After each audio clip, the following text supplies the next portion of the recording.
VCT Masters Bangkok has just concluded, but before we look forward to the rest of the VCT season, it's time to look back at this tournament and talk about which players and teams had the best stats. We will be looking at a wide variety of statistical categories for this video, and looking at the top 3 players in each region, and then we have 2 separate team stats. So let's get right into it. So this is the board we have today. So I've done some of these stats videos in the past before. I do them after every international tournament. So we have most of the same categories that I do every time. I've taken away total kills because it was all T1 players because they played the most matches. But in terms of stats, VCT Masters Bangkok is actually quite an interesting tournament. Usually when I do these videos, the top 3 players in most of these categories are usually players that made it to the grand final. And while there is some appearances by both T1 and G2 players, it's not overly dominated by them. So it ends up being quite an interesting tournament when it comes to that. Starting with ACS at the number 1 spot, we have Nats. He had 257.6 ACS overall in the tournament. He had an incredible time at Bangkok. Turning back the clock, looking like 2021 Nats. He's back, everybody. Durka shows up at number 2 for ACS. He usually shows up in the stats videos if he's attending tournaments. He was all over my champs one. He had an ACS of 257.2, so barely behind Nats for the number 1 spot. Looking at the number 3 spot, we have Buzz, who had an ACS of 239.5, so he did quite well as well. Moving on to VLR rating, or just rating overall, because I think most of these websites that do rating use the same systems. Chichu shows up. He had such an amazing tournament. He was clearly Edward Gaming's MVP, despite Kane also playing very well. He had a rating of 1.23, very impressive there, and tied for the number 2 spot is Nats and Trent, with a 1.21 rating respectively. Trent and Nats both playing incredibly well this tournament. Looking at KPR, this is kills per round. We had Nats show up, so not just duelist players showing up on this list. Usually that is the players that show up. But it is Nats and Durka tied for that number 1 spot with 0.91, almost a kill per round for both of these players. Very impressive there. And we see Chichu pop up again, technically in second place for this one, 0.87. Moving on to kills per map, we have Durka topping this category with 20.4, Nats coming in at number 2 with 20.1, and Chichu coming in at number 3 with 19.3. Moving on to first kills per round, of course we see some duelists show up. This one is only dominated by duelists. Kane with 0.21, no surprise there. Durka, once again, 0.20, and Camo shows up for the first and out of 2 times on this board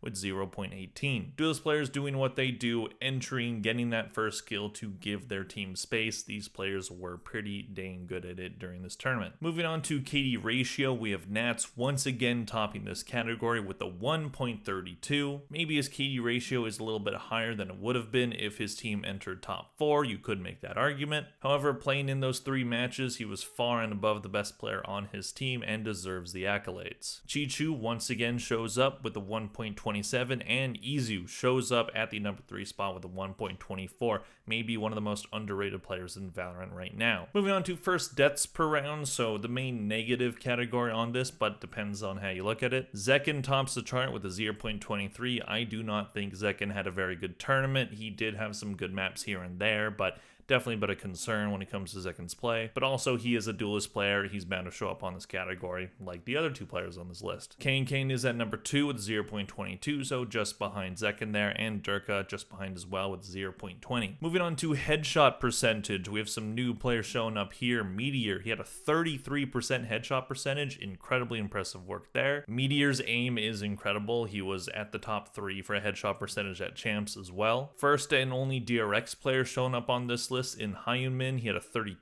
headshot percentage. And Stack's former DRX player, current T1 and Bangkok champion, 31% for him. So nice to see a variety in roles when you look at the headshot percentage category, but it's also important to note that these are all Pacific players. Moving on to ADR, which is average damage per round, we have Durka topping the charts once again. 166.8 average damage per round. Chichu at number 2 with 158.1. Nats at number 3 with 155.1. Looking at K-Max, which is the most kills that you got on a singular map, Chichu shows up once again with 36. That is the most anybody got in a singular map in this tournament. Camo got close though with 34, and Narrate coming in with his best map of the tournament. He had 33 kills. Looking at clutch players, no surprise that we have 2 players from the grand final here. Jogamo tops the chart the only time he's on this list, which I was definitely a little bit surprised about. He had a 38% clutch percentage. He won 9 out of 24 possible clutches. Incredible play from him. He was one of the reasons why G2 were able to win that Abyss map in the grand final. Really important player for his team, showing why the team picked him up in the first place. He's very good in those tight situations. And number 2 is Durka with a 31%. He won 5 out of 16 possible clutches. And Izo tied with him as well with 31%. He won 19 out of 61 potential clutches. Moving on to our only 2 team stats here, we have attack win percentage and defense win percentage. I thought about just looking at the teams that were in playoff stage, so just the top 4 ones, but I decided to look a little bit beyond to Team Liquid and DRX to see if they were good on attack or defense. Liquid didn't have great numbers there. Trace and Sentinels obviously didn't as well, but DRX ended up showing up here. Looking at attack side, T1 with a 60% win rate on attack, one of the main reasons why they were able to win the whole tournament. DRX at number 2 with a 53%, and Edward Gaming with 51. Obviously, these numbers are a bit low because of those last matches that both of those 2 teams played where they lost. However, on defense, slightly different story here. G2 shows up. They would have been in, I think, the number 3 spot if DRX wasn't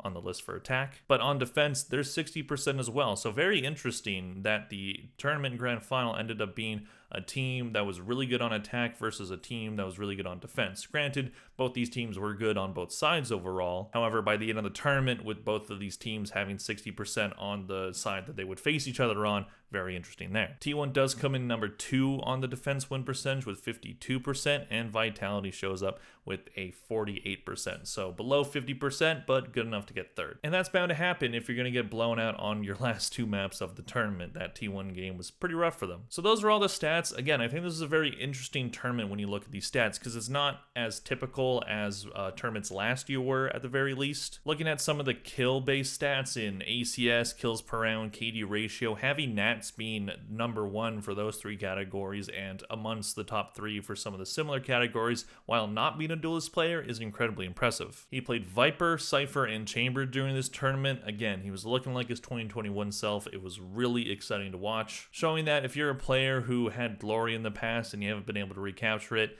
you can definitely find it just under the right situation. And having another non-duelist player show up for some of these important categories in Chichu is incredibly impressive as well. Izu was a bit of a duelist flex player, so he wasn't always on that role, but when he was incredibly effective, and that's part of the reason why he is 3rd in KD ratio. It's also important to note that we don't see a lot of G2 players on these categories. Maybe the grand final kind of dropped their stats a little bit, but also that is a bit hard to believe because that last match was incredibly close, especially those last 2 maps, and most of those G2 players actually had really good stats in that grand final. They just couldn't get it done. And we don't even see the tournament winners topping a lot of categories. We have Meteor at headshot percentage. T1 did top the attack win percentage category, but aside from that, not a ton of T1 players in these categories. So that's just really cool to see. Even thinking back to Shanghai, it was the Gen G players just topping with like Meteor and Texture, just 1 and 2 in almost every category. Whereas this tournament, a lot more variety. I love where Valorant Esports is right now. I think there's a lot of parity. I think